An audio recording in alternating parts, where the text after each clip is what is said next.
Hey y'all, how's everybody doing? I hope you all are doing well. I am here today to share an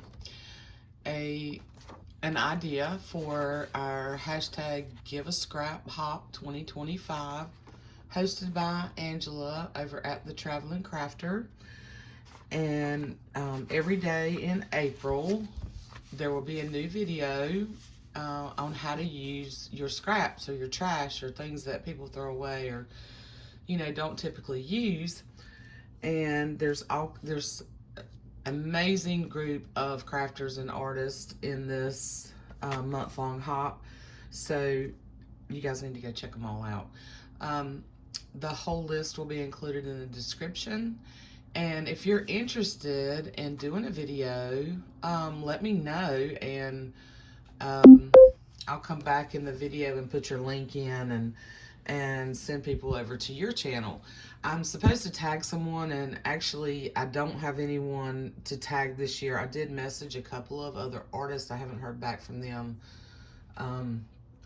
So I'm not officially tagging anybody. I'm just tagging anyone who would like to participate, And it's just a matter of showing how you use your scraps, fabric scraps, paper scraps, trash items that people throw away, or that, a lot of times will end up in a recycle bin, that we can use in our craft.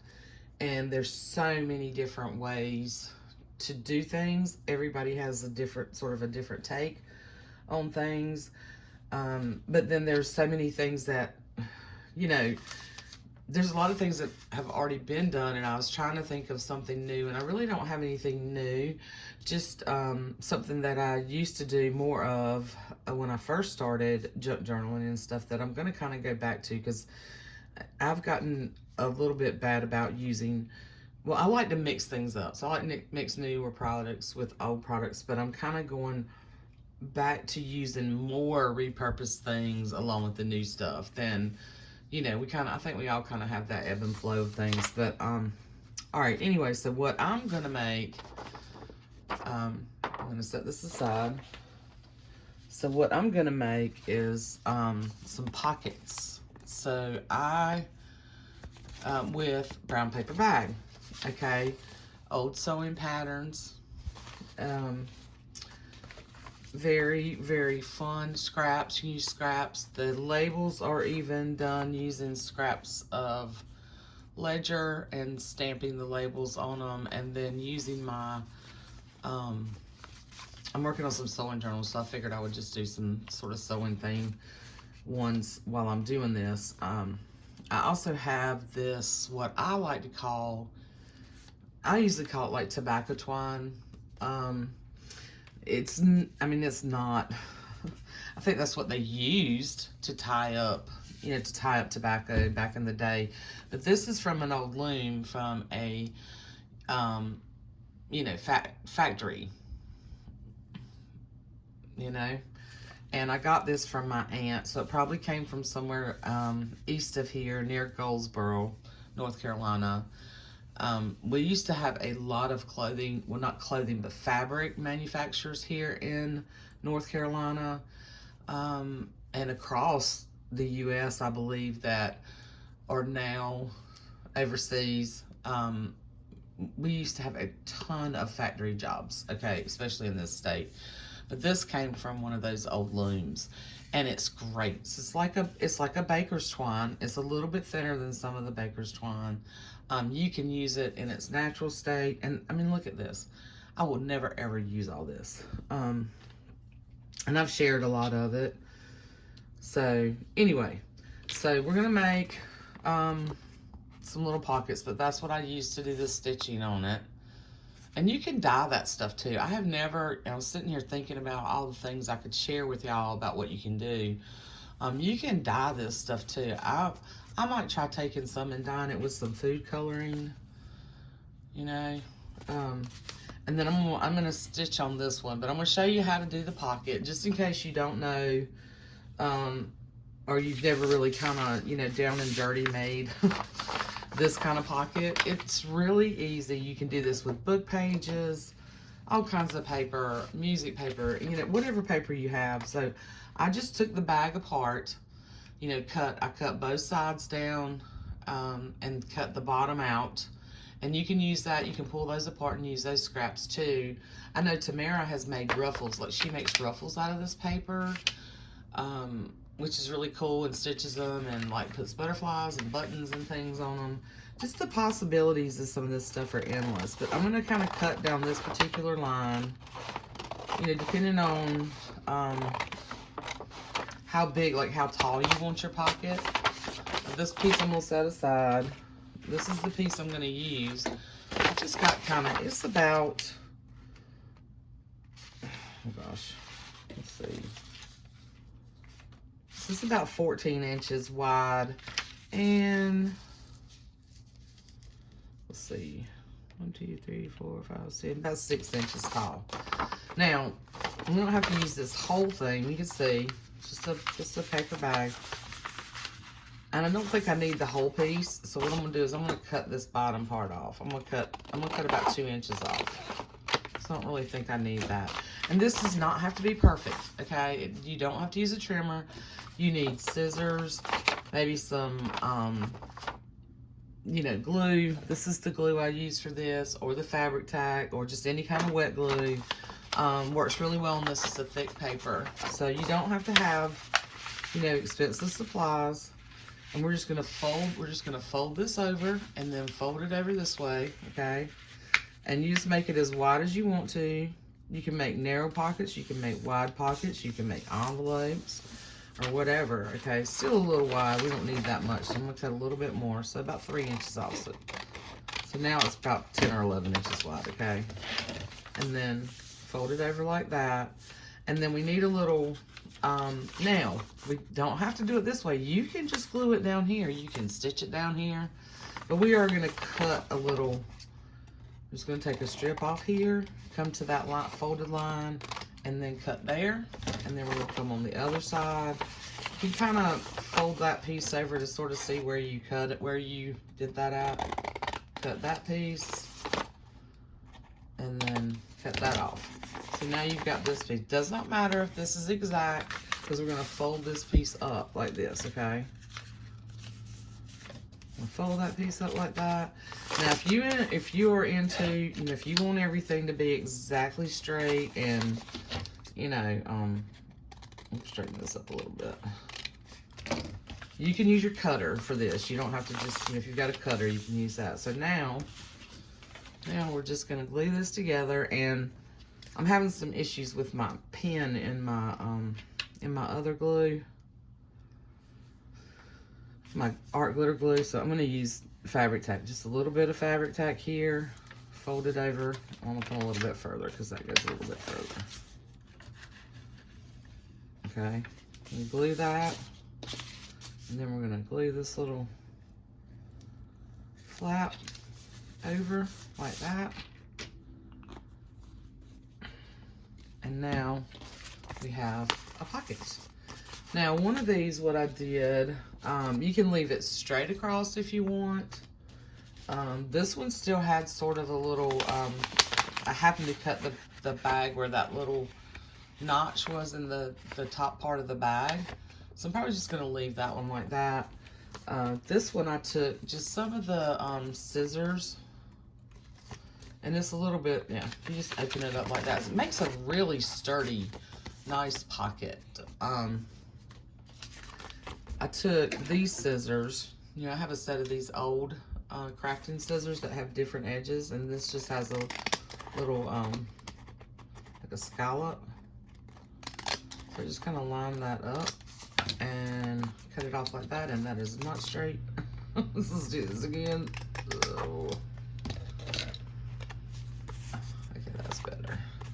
And like I said, it doesn't have to be perfect. You know, just depends on what kind of look you want. So then I'm going to take just one of these pieces of a pattern, and I just kind of tore some of these because this is old. These things are old.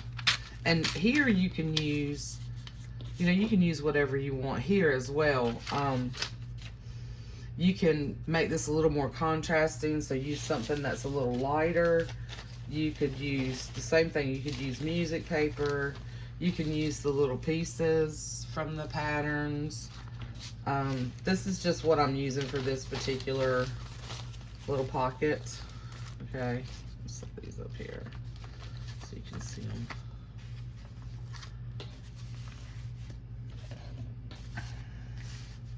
Just one idea of what to do with these sort of things. Okay. And I'll show you a couple other ideas I have over here of things that, I mean, a couple of things I've already made. I'm not going to make this like, last year when I did this, I did the fabric. I did fabric scraps. So this year I was trying to think of, you know, some paper scrap ideas. I mean, this sort of combines the two. There's just so many, I don't know, and especially when you're creating with recycled items, everybody has different kinds of things, and it's just fun because you can just make so many different, you can just be, I think it lends itself to you being even more creative. When you have scraps of things or things you're trying to repurpose. That's just my humble opinion. But okay, so I have this little girl. I think she's really cute. She might be a little tall for that one. I also have this one. I love this. This was a pattern I found and I made some. She's actually a little bit thicker because I cut her out and then I put her on like a file folder, and it gives it a little bit more dimension. I think I'm going to use her on here. And I have, look, I also have these little pieces here. These are cuts out of like your scrapbook paper covers. And these were, I don't know, these were matched up and they were like squares like this on the thing. And I just cut them out in triangles. I must have cut them a little wonky because they don't fit up and match up anymore. But these are fun to use too. I believe Madeline did a project using your cover pieces. But I have these little triangles, and I thought it might be kind of fun. I've got one thing over here that I made using them. That might be kind of fun to use on here with this little bear, or with her and the yellow with the little bear. And do something a little bit different other than just this. Excuse me. And then maybe put a little label up there. I have this little bag of labels that I've made, and looks like I need to go stamp some more because I don't have a ton of them left. I don't know if I want to use like a green. I like this size. Let's see. I should have done, I don't think I ever did any little like pink ones.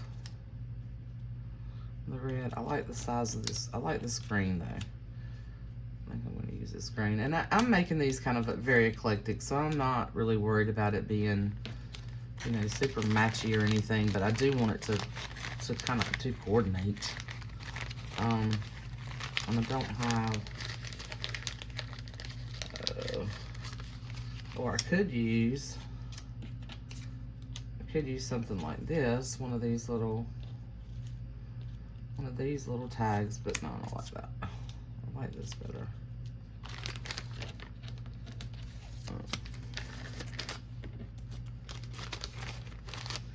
Now, just because this is kind of glossy, okay, and the rest of this sort of looks aged, I am going to take my vintage photo, and you can see I used to use this stuff all the time.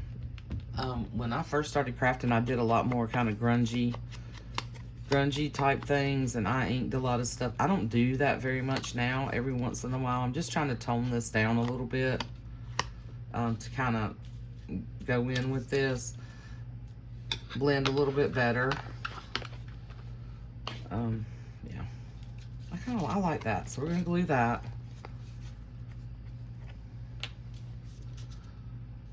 Glue this up here. I hope this gives you some ideas of what to do with your things and some fun stuff. There's too much glue up there to play with. Alright. There we go. And then add this little label. You can come back and add, you know, flowers to it, or you know, whatever you've got in your stash, or whatever little scrappy things that you like to make. Let's make sure that's straight. It's kind of dark here today.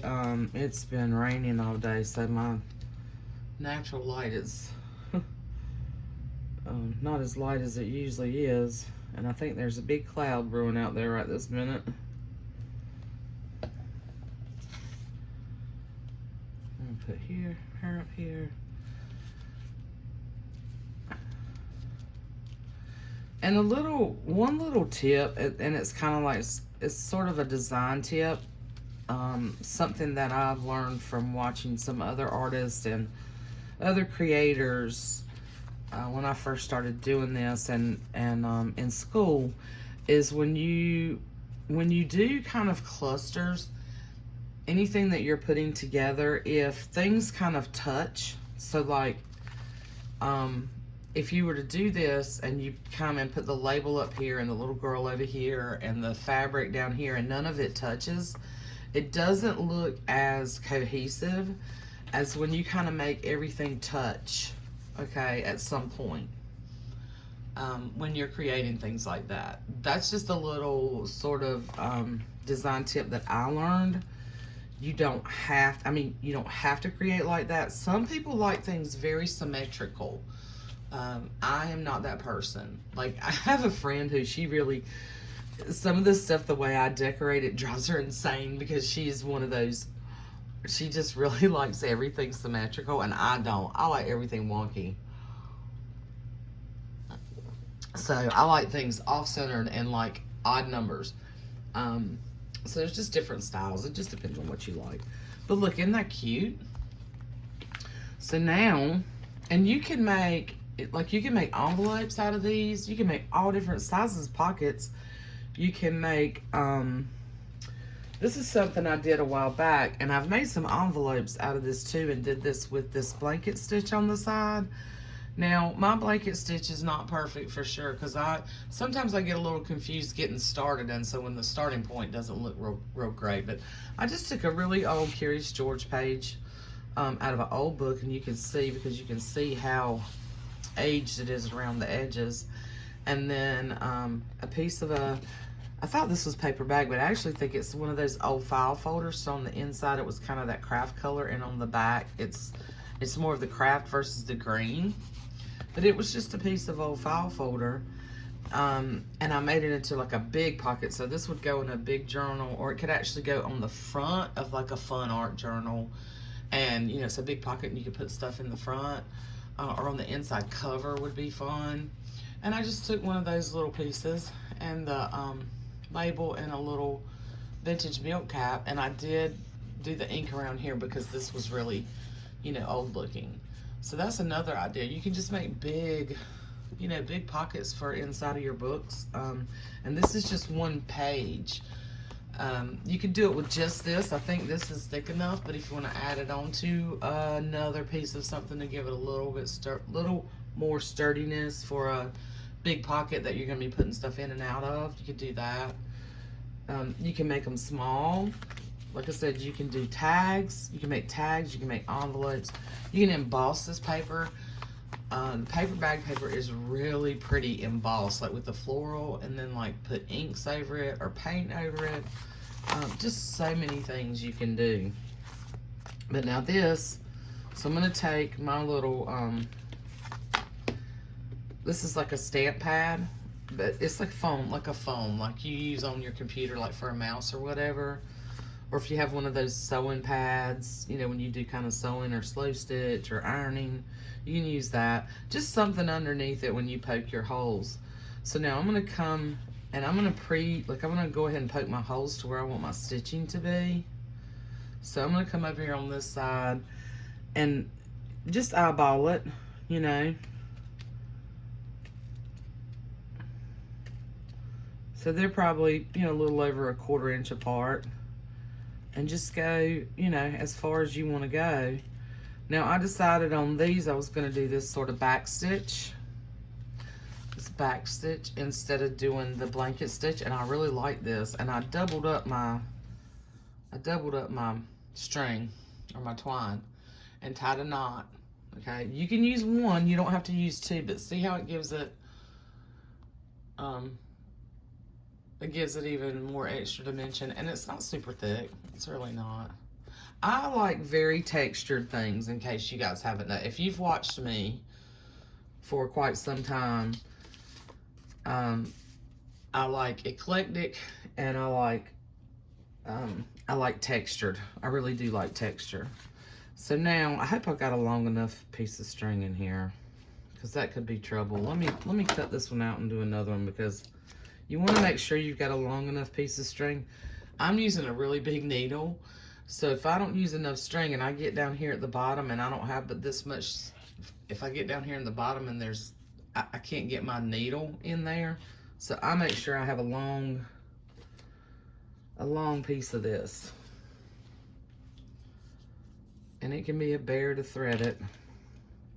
That's another reason why I use a bigger needle, because I'm using this thicker thread. You can use embroidery thread, you know, whatever you have. Whatever you have. You can take it to the sewing machine. You don't have to do the hand stitching. I just thought this was fun. I haven't done this in a while, so I thought I would do some embellishments doing this. And then I just tie this in a knot.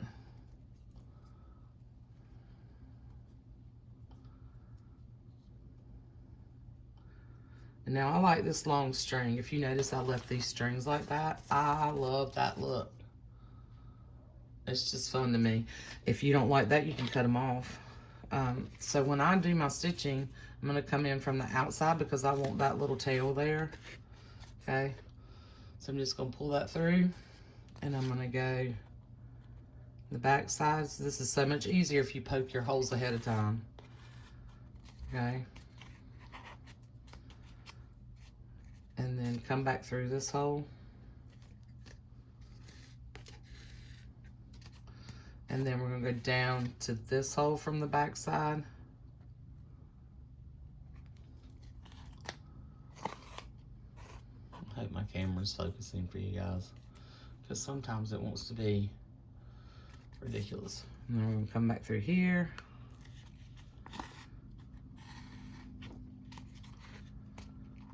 And then we're going to go down to the next hole. And make sure you're pulling. It can get tied up in the back if you're not careful. Make sure it's all pulling through, especially because I'm using two pieces. You know, I doubled up the thread.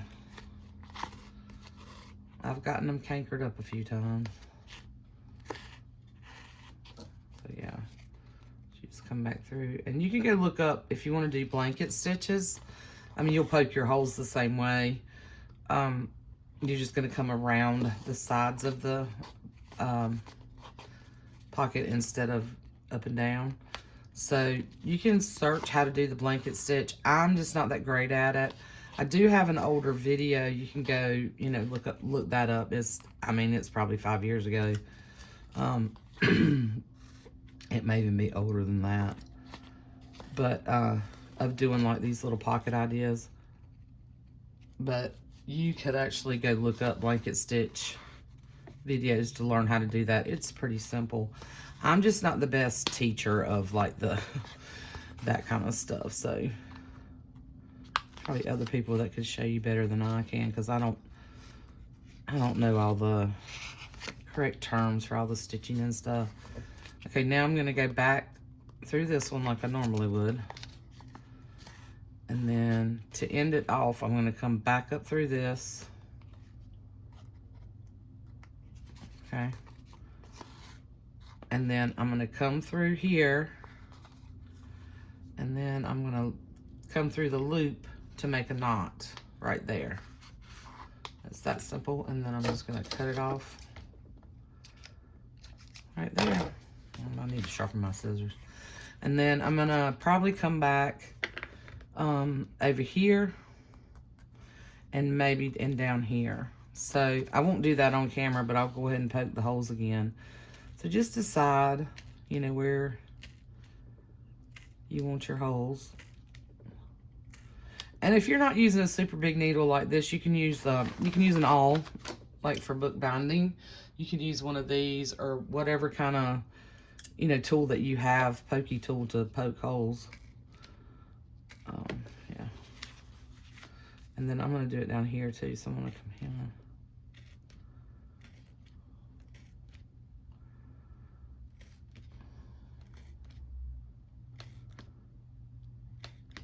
Okay, I need to put a little bit more glue right there, but yeah, so I'll put the stitches there and there. And on here, I thought, I don't know if this is long enough. It might be, I don't know. I've got to finish the stitching on here. All right, we'll see. We'll see what happens. Okay, that knot's not big enough. Not this twice. We'll see if I've got enough on here, and if I don't, you can see what happens if you don't have enough. If you use this huge needle like I do, and then you don't have enough string on there. So I can show you like what not to do.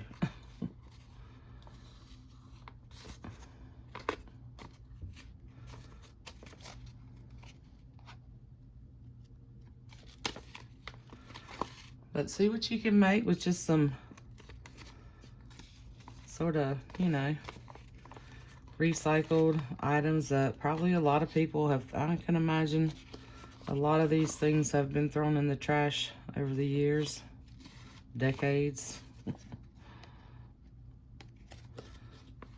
But you know, I know too, one thing I thought would be fun to use these in the sewing journals is because I know too that back in the day a lot of people would use these food bags, grocery bags, you know, brown paper bags for their patterns. You know, they would make patterns. Yes, see, I might not have enough to see how tight that gets right there.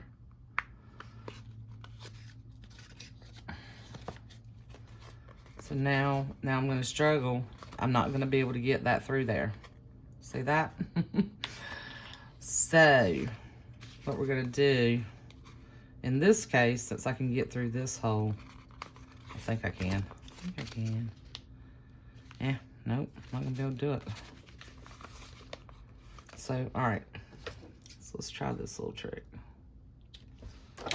Let me just see if I can push this through and make the knot right there. And then come back under the bottom loop.